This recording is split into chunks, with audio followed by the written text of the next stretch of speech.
আমার বাবার ইচ্ছা হয়েছিল তার নাতনিকে দেশি মুরগি খাওয়াবে, এর জন্য হচ্ছে একদিন সন্ধ্যাবেলা হচ্ছে একটা দেশি মুরগি কিনে নিয়ে আসছে।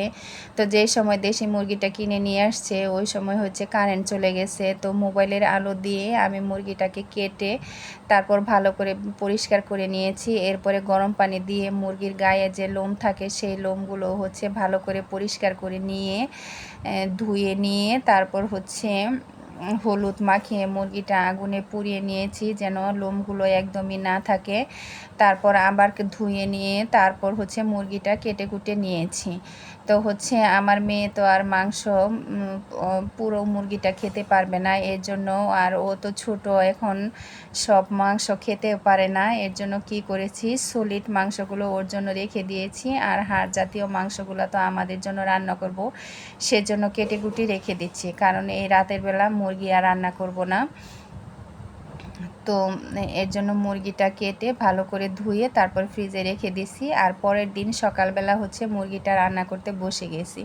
তো ফ্রিজে হচ্ছে কিছু বাটা মশলা ছিল, আদা বাটা, রসুন বাটা এবং জিরে বাটা, সেই অল্প পরিমাণ মশলা, সাথে একটু প্যাকেটের মশলা, একটু সয়াবিন তেল, লবণ এবং হলুদ মাখিয়ে মুরগিটাকে রেস্টে রেখে দিছি কিছুক্ষণ। এরপর আমি আলু কেটে নিচ্ছি, টমেটো কেটে নিচ্ছি। আমার মা হচ্ছে পাটায় মশলা বেটে দিচ্ছে মাংস রান্না করার জন্য।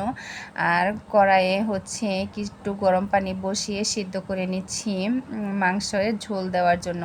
এরপর গরম পানিটা নামিয়ে নিয়ে কড়াইয়ের মধ্যে তেল দিয়ে সাথে হচ্ছে ওই তেলের মধ্যে আলু ভাজতে দিয়েছি, সাথে দিয়েছি হচ্ছে লবণ এবং হলুদের গুঁড়ো। আলুটা ভেজে নামিয়ে নিয়ে ওই তেলের মধ্যেই হচ্ছে মাংসটা ফোড়নের জন্য হচ্ছে তেজপাতা, এলাচ, দারচিনি, পেঁয়াজ দিয়ে একটু পেঁয়াজটা ভালো করে লাল লাল করে ভেজে নিয়েছি।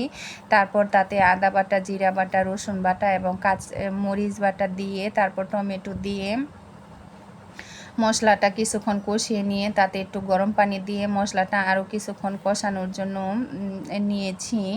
এরপর মশলাটার মধ্যে যখন তেল চিটচিটে তেলটা একদম ভেসে উঠেছে তারপর মাখানো মাংসটা হচ্ছে দিয়ে কিছুক্ষণ কষিয়ে নিয়েছি। তারপর গাছ থেকে একটা পেঁপে পেড়ে নিয়ে আসছিলাম, সেই পেঁপেটা কেটে কুটে তারপর ধুয়ে মাংসটার মধ্যে দিয়ে দিব হচ্ছে মাংস সিদ্ধ হওয়ার জন্য।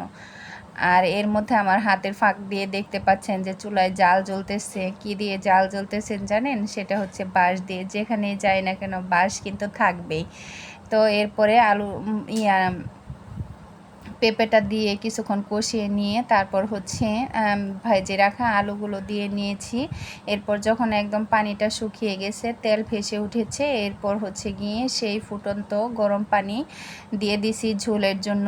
দিয়ে কিছুক্ষণ জ্বালিয়ে নিয়েই নামিয়ে ফেলবো। আমি যেহেতু হচ্ছে পাতলা ঝোল রান্না করব, এর জন্য হচ্ছে পানিটা বেশি শুকাবো না।